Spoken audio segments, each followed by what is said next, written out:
Hello, I'm Freema Gottlieb. Welcome to the weekly Torah reading, Parsha Vayishlach. In last week's Parsha, Vayetze, as soon as Jacob sets eyes on Rachel at the well, she becomes the motivation, the ikar, for all his labors. Yet even at the outset, he had a premonition that she would die young and that they would be buried separately. As the waters rise to meet him, he bursts into tears. In this week's Parsha, Vayishlach, Jacob loses Rachel. She died at the very moment of his triumphant return to the Holy Land. With her, Jacob loses his emotional joie de vivre.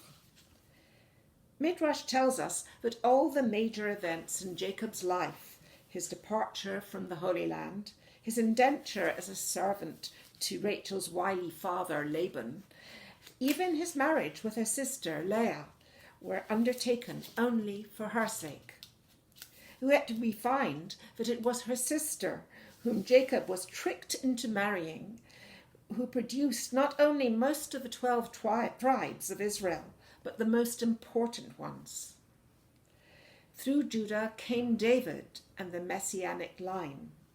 From Levi, the priesthood and the temple service.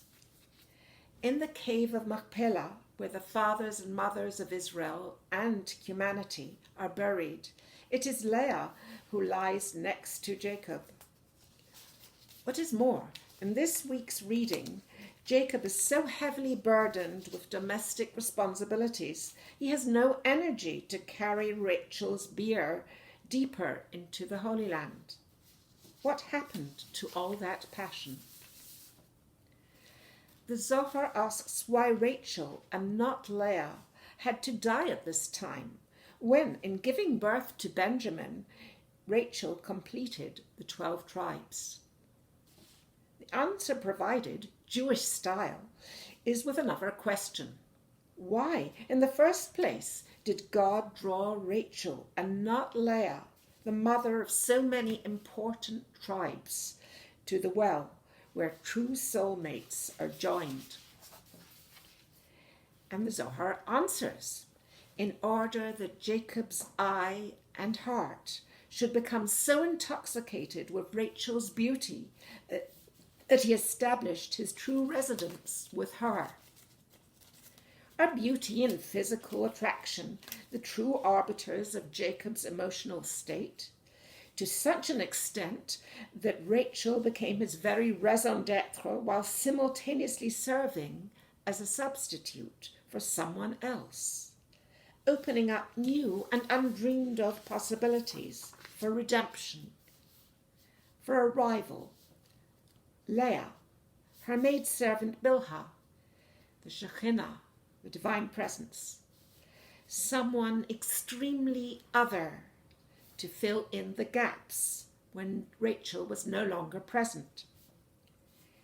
To make room for the divine presence, as the Zohar starkly puts it, that poor woman had to be hounded out. Attempting to explain the verse in last week's portion that tells us that after Jacob was married to both sisters, he still loved Rachel more than Leah, the woman with whom he had marital relations first passion.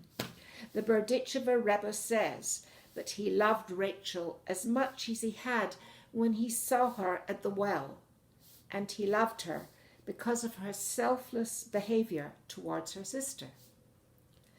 Moved by pure compassion for another human being, she gave up being his beloved to become the means for the substitution of someone else.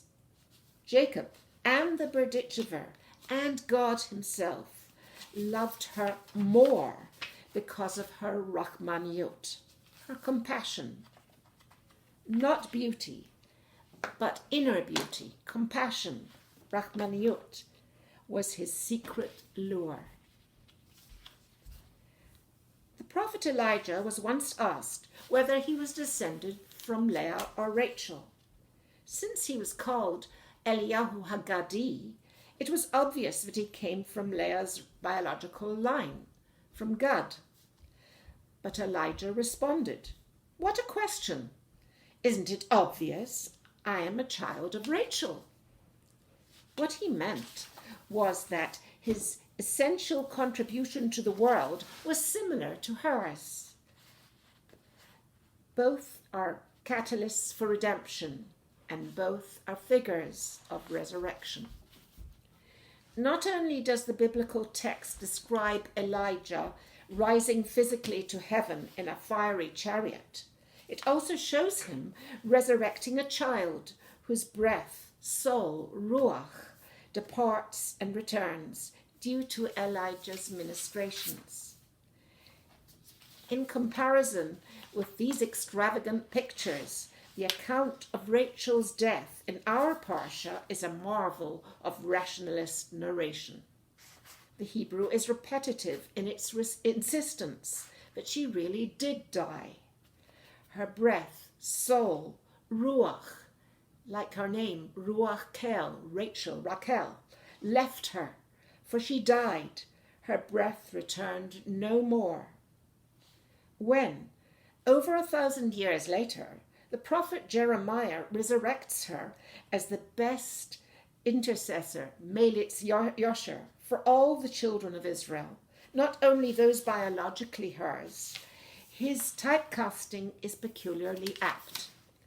Of all the women in the Torah, Rachel had her own special work. She was a shepherdess, like David, like Jacob. For what her work consists of is precisely the ongoing vicissitudes of each and all of the souls of the children of Israel. Jeremiah can resurrect Rachel in the guise of the inconsolable mother of the exile, precisely because she died young and in childbirth. There is a Kabbalistic notion that those whose work is not complete must return again and again until it is. Mother Rachel, as Jeremiah portrays her, is far from being an introverted matriarch caring for only her own brood. Her heart reaches out to others. Casting the net of compassion ever wider, the Zohar has Rachel sitting at the crossroads, at public intersections during periods of transition or general turmoil, praying for the needs and suffering of the entire world. As long as she is needed, her life goes on. But her prayers are more effective than those of all other spiritual male giants in the Tanakh is because she has shown herself capable of growing beyond her own broken love story. Shabbat Shalom.